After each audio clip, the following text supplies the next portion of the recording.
السلام علیکم ورحمۃ اللہ وبرکاتہ، نحمده ونصلی علی رسولہ الکریم، اما بعد فاعوذ باللہ من الشیطان الرجیم، بسم اللہ الرحمن الرحیم، رب اشرح لی صدری ویسر لی امری واحلل عقدۃ من لسانی یفقہوا قولی۔ کل کے باب سے متعلق کچھ چیزیں کہ جو آپ نے اپنی زندگی میں ایکسپیرینس کی ہوں یا جب سے آپ یہ اسٹنجینس کے بارے میں پڑھ رہے ہیں تو کوئی ایسی اگزامپل آپ کے سامنے آئی ہو کہ جو ہم جس کو ہائی لائٹ کر سکیں اور پھر ہم اس کو اپنے اندر دیکھیں یا اپنی اصلاح کر سکیں، تو کچھ شیئر کرنا چاہیں گے؟ بہت اچھی مثال دی ہی کہہ رہی ہے کہ جب تجوید کے جو پیئرز بنے ہیں تو اس میں ہر شخص یہ چاہ رہا ہے کہ اس کا پارٹنر اس سے بہتر ہو تاکہ اس کو زیادہ فائدہ پہنچے۔ بہت اچھی خواہش ہے اور ایک ہیلدی سائن ہے یہ کہ اچھے دوست اور اچھے ساتھی ملیں تاکہ ہم ان سے زیادہ سے زیادہ سیکھ سکیں، لیکن اس کے ساتھ اگر ایسا ناممکن ہو تو پھر کیا ہے کہ ہم فائدہ پہنچانے والے بنے، تو انشاءاللہ جتنا زیادہ ہم دوسروں کو فائدہ پہنچائیں گے اسی اعتبار سے اللہ تعالیٰ ہمارے فائدے کا بھی کوئی بندوبست کر دے گا، ٹھیک ہے؟ تو اس لیے کھلے دل سے ہر ایک کو ایکسپٹ کریں جو بھی اللہ نے آپ کی قسمت میں لکھ دیا، اور ایک دوسرے سے تعاون بھی کریں، کیونکہ آپ بہتر سے بہتر کام اسی وقت کر سکتے ہیں جب آپ ایک دوسرے کے ساتھ تعاون کریں، اور یہ اللہ کا حکم بھی ہے، تعاونوا علی البر والتقوی۔ اور ایسے ہی روزمرہ زندگی کی کوئی مثال لائے تاکہ ہم ان احادیث پر، ان چیزوں پر عمل کرنا سیکھیں۔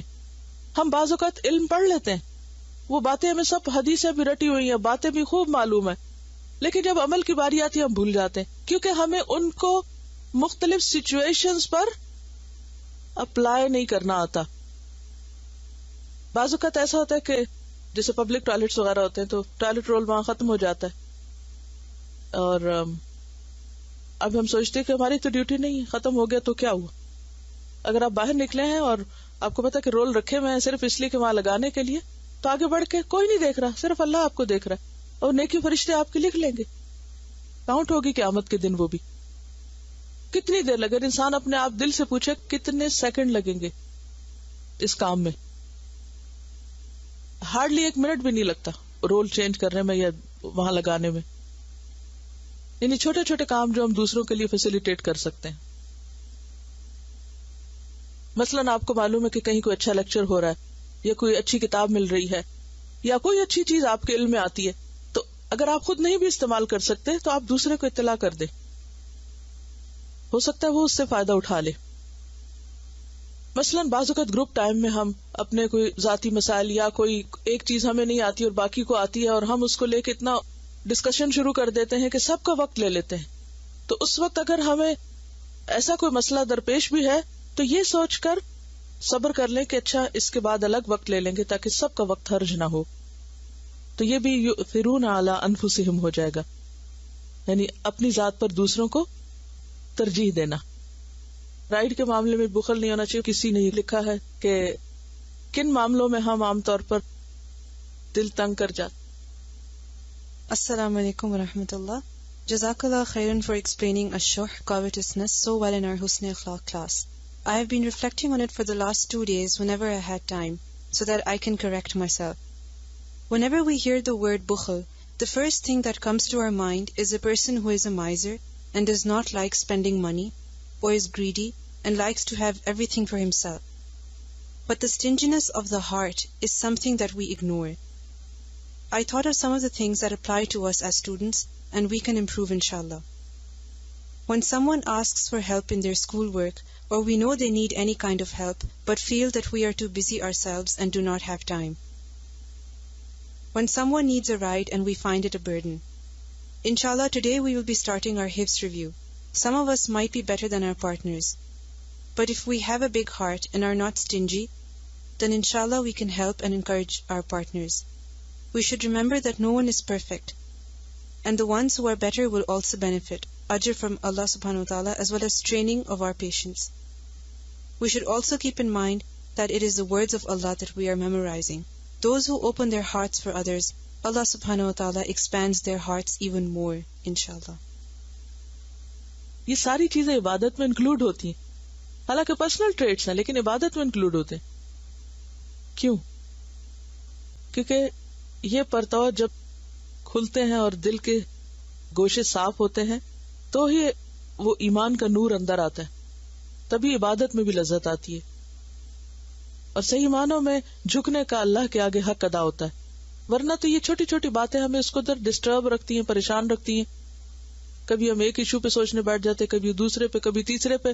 لہذا نتیجہ کیا ہوتا ہے؟ نماز بھی پڑھ رہے ہیں، قرآن بھی پڑھ رہے ہیں، ذکر بھی پڑھ رہے ہیں اور دل سکون سے خالی ہے، کیونکہ ہم ان چیزوں میں الجھے ہوئے ہیں. یہ شیطان کے جال ہیں، تو ان سب کو کاٹنے کی ضرورت ہے اور ان سے آزاد ہونے کی ضرورت ہے. سورۃ النور آیت 43، یعنی بارش برسنے کا عمل جو یہاں آیت 43 میں بتایا گیا ہے، تو اگر غور کریں تو یہ بہت سی چیزوں کے باہمی تعاون سے ہے. الم تر ان اللہ یزجی سحابا ثم یؤلف بینہ، یعنی جب تک ان کے درمیان تألیف نہیں ہوتی، الفت نہیں ہوتی اور وہ اکٹھے نہیں ہوتے، ثم یجعلہ رکاما، تو اس وقت تک فطر الودق یخرج من خلالہ نہیں ہو سکتا. اکیلی بدلی اڑتی چلی جائے، سارے آسمان پہ بھی گھوم لے، برس نہیں سکتی. عام طور پہ ہم لوگوں میں ٹرینڈ ہوتا ہے نا اکیلے اور خود ہی اور اپنی مرضی سے کام کرنے کا، ہے یہی یا نہیں؟ یونیک ہونے کا، یا اپنی آسانی اور کنوینئنس، یا اپنی سہولت، یا ناموری کی خواہش، یا کچھ بھی. تو اس کا نقصان کیا ہوتا ہے کہ پھر بارش نہیں برس سکتی. بارش برسنے کے لیے بادلوں کا صرف اکٹھا ہونا نہیں، ان میں الفت کا ہونا بہت ضروری ہے. اور الفت کیا ہے کہ ہر ایک اپنا وجود مٹائے، یعنی الفت اس طرح کا جمع ہونا ہے کہ ہر ایک اپنے وجود کی نفی کرے کہ میں کچھ نہیں. جب تک میں باقی ہے نا تو الفت نہیں ہوتی. کیا دو لوگ دوست بن سکتے اگر ہر ایک میں کرتا رہے؟ ہاں، کیا خیال ہے؟ نہیں ہوتا نا. تو اسی طرح دین کا کام کرنے کے لیے بھی جب لوگ اکٹھے ہوتے ہیں تو وجود اور ذاتی فائدوں کی نفی کرنی پڑتی ہے، اور باہم الفت اور اکٹھے ہونے سے وہ فائدہ ہوتا ہے کہ جو بارش کی طرح کا فائدہ ہے. اور جب بارش برستی ہے تو پھر کیا کیا فائدے ہوتے ہیں؟ ہاں، کنویں سے بھی پانی تو نکل آتا ہے، لیکن وہ پانی جو بادلوں سے برستا ہے اس سے پوری فضا صاف ہوتی ہے، اس سے پورا ماحول بدل جاتا ہے نا. السلام علیکم. بزنس میں جب وہ کارپوریٹ کلچر کی بات کرتے ہیں تو وہ سینرجی کی بات کرتے ہیں، تو کہتے ہیں the whole is greater than the sum of its parts، کہ ہر آدمی جو اکیلا کام کرے، اگر وہ کام مل کے کریں تو اس کی ریزلٹس بہتر ہوتی ہیں اور پورا ماحول چینج ہو جاتا ہے. ہم پہ بھی اپلائی ہوتا ہے؟ اچھا، کیسے؟ اسی کو آپ دیکھیے کہ اگر آپ اس وقت گھر میں اکیلے بیٹھ کے ایک بک ریڈنگ کر رہے ہوتے، کتاب پڑھ رہے ہوتے، آپ سب پڑھتے ہوں گے اکیلے بھی اپنی کتاب، لیکن اس طرح دل و دماغ نہیں کھلتا جس طرح سب کے مجموعے میں بیٹھ کے کھلتا ہے. پھر میں یہ سوچتی ہوں کبھی جب اس طرح کی سچویشن میں دیکھتی ہوں کہ پھر حسن اخلاق کس چیز کا نام ہے؟ صرف اس وقت جب ہماری مرضی کے مطابق سب کام کریں پھر ہم حسن اخلاق کا مظاہرہ کریں، اور اگر ہماری مرضی کے خلاف کچھ ہو تو پھر ہم سارا اخلاق ایک طرف رکھ دیں. یہ تو حسن اخلاق نہیں ہے نا. تو واقعی یہ آیت جو ہے یہ بہت ہی ایک خوبصورت مثال ہے یکجہتی کی، ہم آہنگی کی، اور یہ صرف اسی وقت ہو سکتی ہے کہ جب سب کا مقصد ایک ہو، کیونکہ سارے بادلوں کا مقصد ایک ہے نا، بارش برسانا. تو پھر وہ سب ایک دوسرے سے تعاون کرتے ہیں، سب ایک دوسرے میں اس طرح داخل ہو جاتے ہیں کہ اگر آپ نے کبھی بادلوں کو اکٹھے ہونے کا سین دیکھا ہو، جب وہ دور سے آ رہے ہوتے ہیں نا تو وہ ان کی شکلیں الگ الگ ہوتی، ان کا الگ الگ نقشہ ہوتا ہے، لیکن جب وہ اکٹھے ہو جاتے ہیں تو ان کی اپنی شکلیں اور اپنے رنگ اور اپنا وجود ختم ہو جاتا ہے، اور وہ سب مل کے جیسے ایک ہول ہو جاتا ہے، اور پھر اس میں سے بارش برستی. یہ بعض اوقات جو غیر ضروری رازداری سے ہم کام لینے لگتے ہیں اس سے بھی دوریاں بڑھتی. تو شیئرنگ، وہی جو ہم پیچھے پڑھا ہے کہ کامیابی کا راز شیئرنگ میں ہے. اور شیئرنگ میں صرف مال کی شیئرنگ نہیں ہے، بہت سی چیزوں کی شیئرنگ ہوتی. بادلوں کے ملاپ سے بارش ہوتی ہے تو وہ اللہ کی رحمت قرار پاتی ہے. تو اسی طرح انسانوں کے ملاپ سے اور انسانوں کے اکٹھے ہو کر کام کرنے سے اور دلوں کے جڑے ہونے سے واقعی ہر طرف رحمت ہی رحمت ہوتی ہے، اور رحمت محسوس ہوتی ہے. اور جہاں ایسا نہیں ہوتا وہاں سے برکت اٹھی ہوئی بھی محسوس ہوتی ہے، وہاں بے برکتی محسوس ہوتی ہے. وہ حدیث میں بھی آتا ہے نا، ید اللہ فوق الجماع، جماعت پر اللہ کا ہاتھ ہوتا ہے. اس کی ضد میں ایک اور آیت نمبر 40.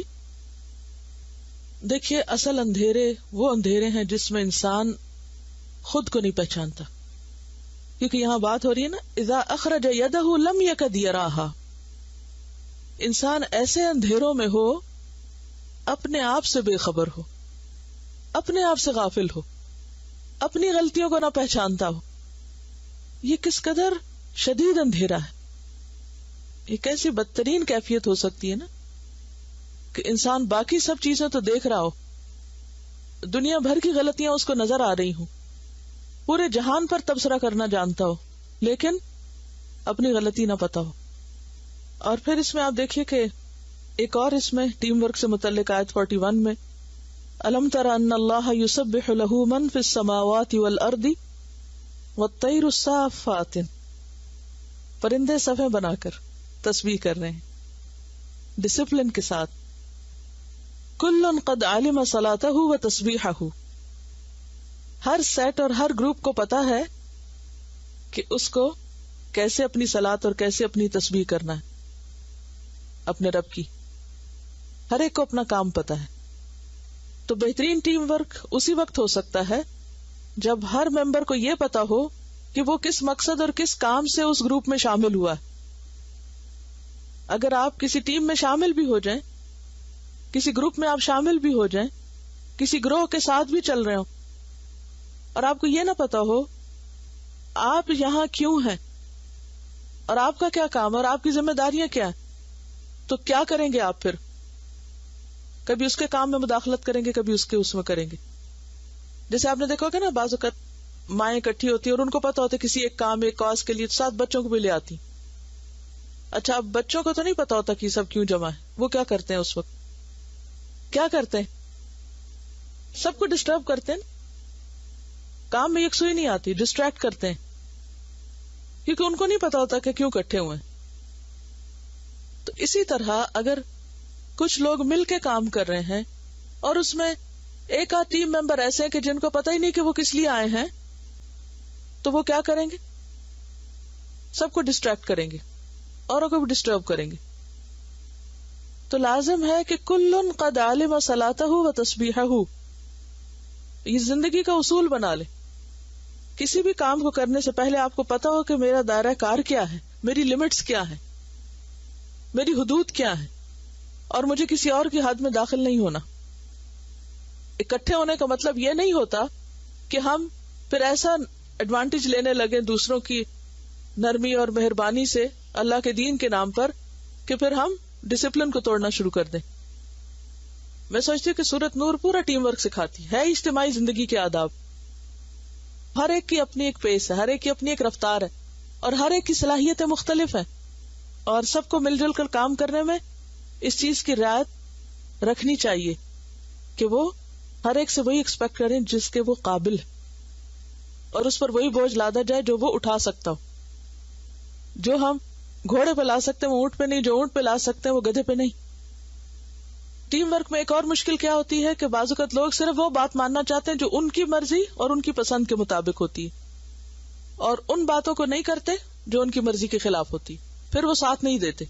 اگر کوئی بات کوئی چیز ان کی مرضی کے خلاف ہو گئی تو پھر وہ کیا دھمکی دیتے، ہم آپ کے ساتھ نہیں چلیں گے، ہم یہ کام نہیں کریں گے.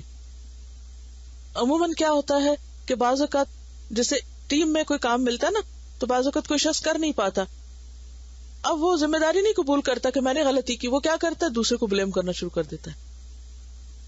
وہ کہتا ہے کہ نہیں اس کا قصور ہے، اس کی غلطی ہے، اس نے نہیں بتایا، فلاں نے نہیں کیا، تو اس وجہ سے میں یہ نہیں کر سکتا. تو کسی بھی کام میں دوسروں کو بلیم کرنے کی بجائے اجتماعی زندگی کا اصول کیا ہے کہ ہر ایک اپنی غلطی کو جانے اور اس کا اعتراف کرے، اور دوسروں پر کوئی بات کرنے سے پہلے سوچ سمجھ کے بات کرے، اور بلا وجہ کسی کو الزام نہ دے. جھوٹے الزام دینے سے بچنا چاہیے. اور پھر اس بات کو نہیں رکھنا کہ یہ میں نے کیا تو لہٰذا جب وہ پروجیکٹ پیش ہو تو وہ ڈفرنٹ کلر سے ہائی لائٹ کر دیا جائے کہ دس بلانگس ٹو فلاں. یہ یؤلف بینہم اسی طرح ہوگا نا کہ وہ سب کا کام ہوگا لیکن ایک نظر آئے گا، اس میں وہ الگ الگ نام نہیں روشن ہوں گے، وہ سب کا مجموعی کام ہوگا کہ سب کے کام میں سب کریڈٹ لیتے ہیں، بھاگتے نہیں اس کے پیچھے.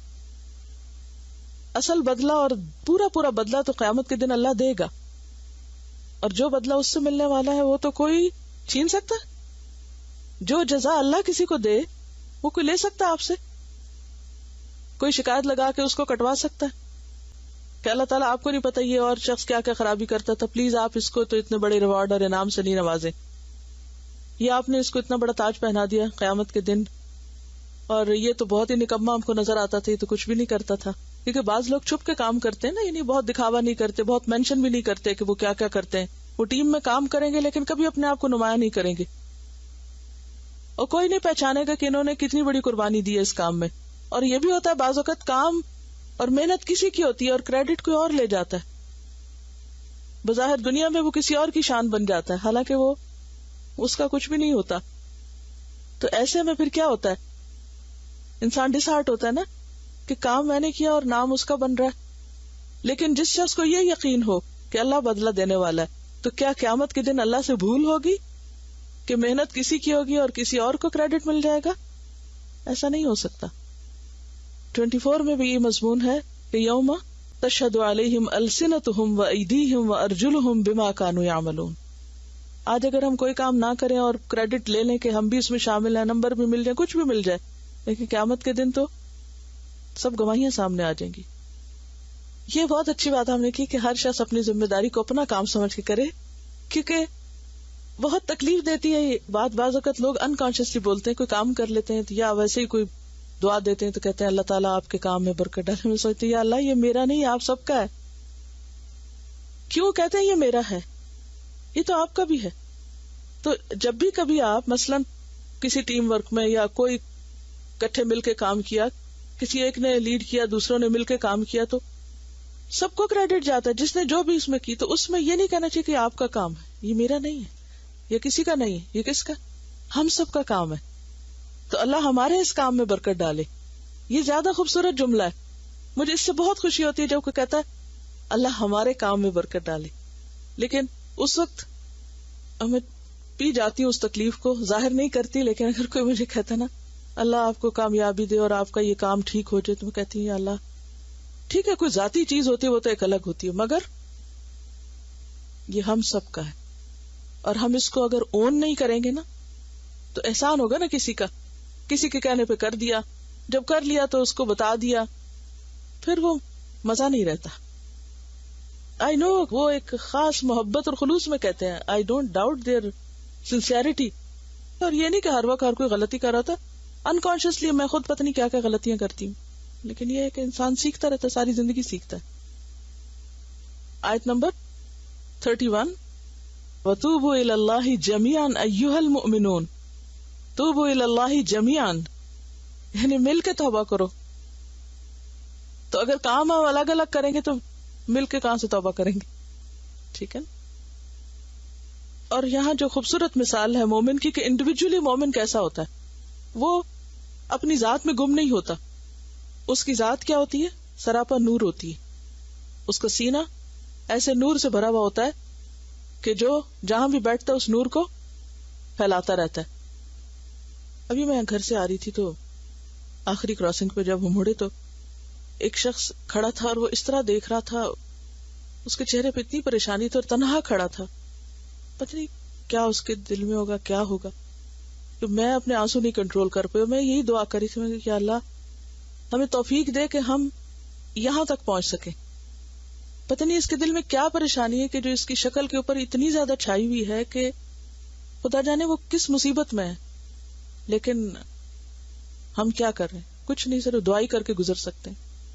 تو جب تک اس کام کو آپ سب تک پہنچانے کے لیے نہیں سوچیں گے، اور اگر کچھ نہ ہو سکے تو صرف دعا ہی کر دیا کریں دوسروں کے لیے، تو ہو سکتا ہے اللہ تعالیٰ کہیں سے موقع نکال دے.